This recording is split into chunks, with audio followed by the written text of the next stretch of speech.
Hello everyone, welcome to Learn with Yasmin. আজি ভিডিঅ'ত আমি চাম অসমীয়া দশম শ্ৰেণী ইণ্টাৰনেটৰ তিতা মিঠা আমি এডিশনাল কোৱেশ্চন চাইছিলোঁ কোৱেশ্চন বেংকৰ পৰা। আজি হ'ব বি নম্বৰ যিবোৰ আছে চমু প্ৰশ্নাৱলী, 2 নম্বৰৰ যিবোৰ চমু প্ৰশ্নাৱলী থাকে সেইসমূহ। 1 নম্বৰটো হৈছে কি ইণ্টাৰনেট কি? এনসাৰ হৈছে ইণ্টাৰনেট হৈছে কম্পিউটাৰ নেটৱৰ্কত বিশ্বব্যাপী এক ব্যৱস্থা। গোটেই বিশ্বখনক একেলগে ৰখা গোটেই বিশ্বখনত কি হৈ আছে সেইবোৰ জানিব পৰা এটা নেটৱৰ্ক ব্যৱস্থা হৈছে ইণ্টাৰনেট। 2 নম্বৰ প্ৰশ্নটো হৈছে বৰ্তমান ৱেবৰ জনপ্ৰিয়তাৰ মূল কাৰণ কি? ৱেববোৰ যে বহুত বেছি জনপ্ৰিয় তাৰ মূল কাৰণ কি?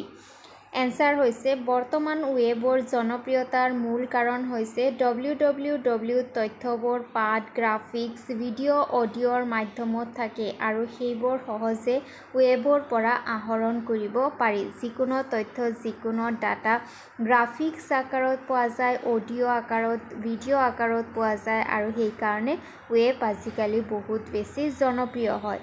3 নম্বৰ প্ৰশ্নটো হৈছে কুঁৱলীৰ বান্ধৱী শ্বেৰন কিয় মাস্কোলৈ পঢ়িব গৈছিল? বান্ধৱী শ্বেৰনে মাস্কোলৈ পঢ়িব যোৱাৰ কাৰণ কি আছিল? এনসাৰ হৈছে কুঁৱলীৰ বান্ধৱী শ্বেৰন দেউতাকৰ চাকৰি সূত্ৰে মাস্কোলৈ পঢ়িবলৈ গৈছিল। দেউতাকে মাস্কোত চাকৰি কৰিছিল আৰু যাৰ কাৰণে শ্বেৰনে তাতে পঢ়িব যাবলগীয়া হৈছিল। 4 নম্বৰ প্ৰশ্নটো হৈছে কুঁৱলীয়ে ইমেইলৰ জৰিয়তে বান্ধৱীসকলৰ পৰা কি জানিব পাৰিছিল? ইমেইল কৰি পেলাই কুঁৱলীয়ে বান্ধৱীৰ পৰা কি জানিব পাৰিছিল? এনসাৰ হৈছে কুঁৱলীয়ে ইমেইলৰ জৰিয়তে বান্ধৱীসকলৰ পৰা দেশ ভ্ৰমণৰ চাক্ষুষ অভিজ্ঞতা তথা নিজস্ব দৃষ্টিভংগীৰ এক ৰোমাঞ্চক সোৱাদ লাভ কৰিব পাৰিছিল। বন্ধু-বান্ধৱীসকলে কেনেদৰে দেশ ভ্ৰমণ কৰিছে তাৰ এটা অভিজ্ঞতা কুঁৱলীয়ে পাব পাৰিছিল ইমেইলৰ জৰিয়তে। 5 নম্বৰ প্ৰশ্নটো হৈছে ইণ্টাৰনেটত সঘনাই ব্যৱহৃত হৈ থকা কিছুমান শব্দ উল্লেখ কৰা। ইণ্টাৰনেটত কোনবোৰ শব্দ সঘনাই ব্যৱহাৰ হৈ থাকে?